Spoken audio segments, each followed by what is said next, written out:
Olá, pessoal, tudo bem com vocês? Por aqui vai tudo ótimo. Eu espero que aí também esteja. Meu nome é Irmã Luz, mas pode me chamar só de Luz. Bom, hoje nós vamos falar sobre o rei Herodes. Mas antes de tudo, roda a vinheta.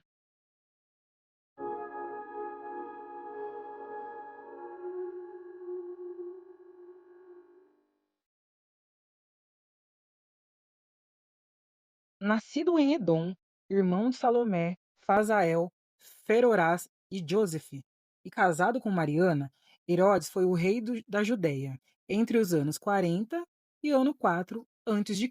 Durante o seu reinado, ele impulsionou o desenvolvimento da região, construiu diversas obras públicas e reconstruiu o Templo de Jerusalém. Seu pai era um edomita, descendente de Esaú, e sua mãe tinha procedência árabe. Desde jovem, Herodes ajudou o pai. O pai dele se alinhou a Pompeu, no Mediterrâneo, e com isso ele conseguiu cidadania romana e foi então nomeado procurador da Judéia. No ano 57 a.C., Herodes iniciou uma amizade com Marco Antônio, que, para quem não sabe, era um político e general muito influente na época. Essa amizade rendeu a Herodes o posto de governador da Galileia em 47 a.C. 7 anos depois, essa mesma amizade rendeu a Herodes o reinado. Vou explicar como. Em 40 a.C., a Judéia foi invadida pelo rei dos Asmoneus, Matias Antígono, e Herodes foi se abrigar em Roma. Seu amigo Marco Antônio lhe entregou a realeza da Judéia, e o Senado aprovou. Isso fez com que ele governasse toda a Palestina. Sendo o principal líder do exército, Herodes cercou Jerusalém e derrotou Antígono. É bom a gente destacar que não foi um reinado muito tranquilo. Os judeus sempre contestaram esse reinado, uma vez que Herodes não era um judeu, e sim um edomita, que era um povo rival a eles na antiguidade. Para aliviar um pouco a pressão e conseguir uma aprovação da população, ele se casou com Mariana, uma filha do alto sacerdote do templo. Ainda assim, Herodes vivia com medo de uma revolta popular. Por isso, ele reconstruiu para refúgio a fortaleza de Massala, localizada na porção leste do deserto da Judéia, a uma altura de 520 metros. À primeira vista, pode parecer estranho. Por que um rei poderoso teria medo de um bebê que tinha acabado de nascer? Mas quando olhamos para a história e para a Bíblia, esse medo começa a fazer sentido. Herodes não era apenas um rei, ele era um governador inseguro, conhecido por seu medo constante de perder o poder. Eu sou Herodes, Herodes o Grande. Dizem que sou arrogante, dizem que sou orgulhoso. Sou eu, o rei dos reis, porque sou o poderoso. Eu sou Herodes, Herodes o Grande.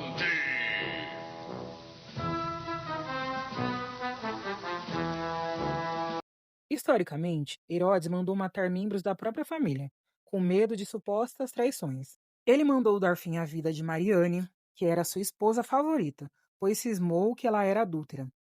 Mandou executar seus filhos, Alexandre e Aristóbulo IV, que eram frutos da relação com Mariane, pois Herodes suspeitava que eles conspiravam para assumir o trono. O rei mandou matar também a sua sogra, Alexandra, pois via nela uma ameaça à sua autoridade.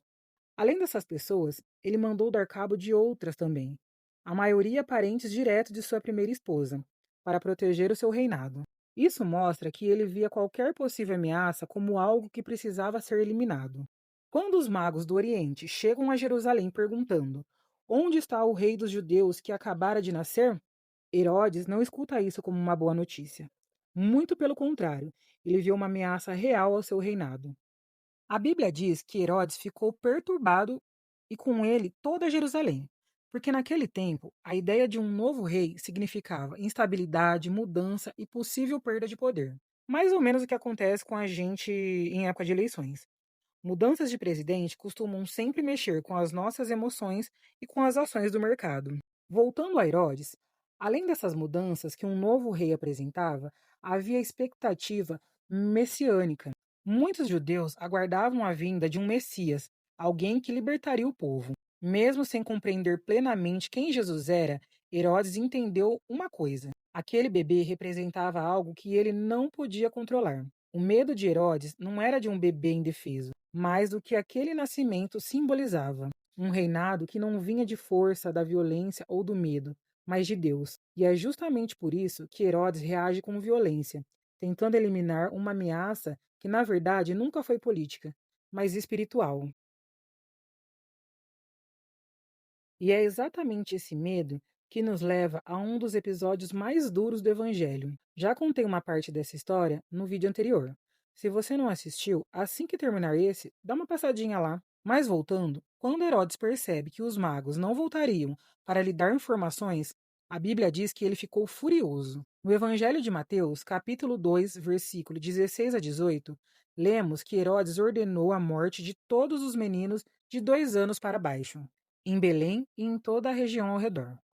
Esse episódio ficou conhecido como o Massacre dos Inocentes. À primeira vista, essa atitude parece desproposital e cruel, mas infelizmente ela é coerente com a personalidade histórica de Herodes. Para ele, não importava quem fosse atingido. O que importava era eliminar qualquer possibilidade de perder o poder. A Bíblia não nos diz quantas crianças foram mortas. Belém era uma cidade pequena, então o número provavelmente não foi alto em termos históricos, mas cada vida perdida carrega um peso imenso. São Mateus conecta esse episódio a uma profecia do Antigo Testamento, quando cita o profeta Jeremias. Ouviu-se um grito em Ramá, choro e grande lamentação. Raquel chora por seus filhos e não quer ser consolada, porque eles já não existem. Com isso, o Evangelho nos mostra que a dor causada por Herodes não foi apenas um ato isolado de violência, mas algo que já ecoava na história do povo de Deus. O massacre dos inocentes revela até onde o medo pode levar um homem quando ele se recusa a abrir mão do poder. Enquanto Herodes tenta preservar o seu reino através da violência, eles o encontraram. Mas claro, eles o encontraram. Por que acha que eles partiram por outro caminho? É um complô contra mim! Contra mim! Mas não vai dar certo, eu garanto! Não vai dar certo! Seja quem for, não vai viver tempo suficiente para me desafiar! Vocês entendem? Eu...